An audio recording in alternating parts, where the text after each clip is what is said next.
وَأُتْبِعُوا فِي هَذِهِ لَعْنَةً وَيَوْمَ الْقِيَامَةِ بِئْسَ الرِّفْدُ الْمَرْفُودُ۔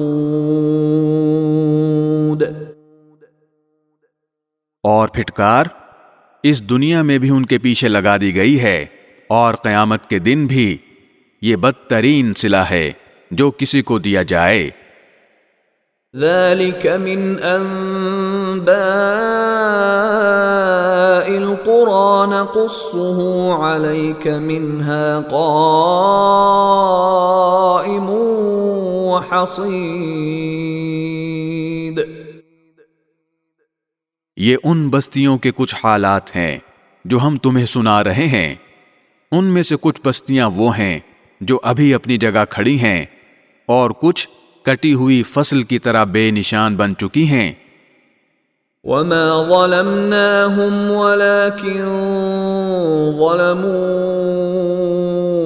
أَنفُسَهُمْ فَمَا أَغْنَتْ عَنْهُمْ آلِهَتُهُمُ الَّتِي يَدْعُونَ مِن دُونِ اللَّهِ مِن شَيْءٍ لَّمَّا جَاءَ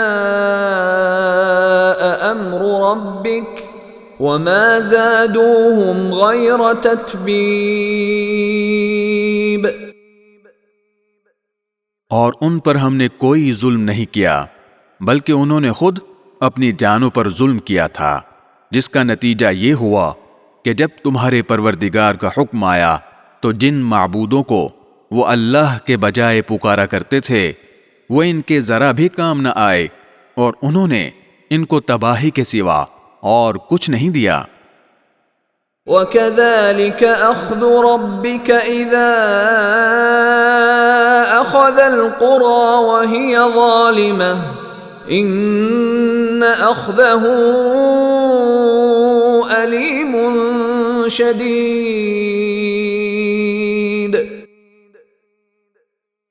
اور جو بستیاں ظالم ہوتی ہیں تمہارا رب جب ان کو گرفت میں لیتا ہے تو اس کی پکڑ ایسی ہی ہوتی ہے، واقعی اس کی پکڑ بڑی دردناک، بڑی سخت ہے۔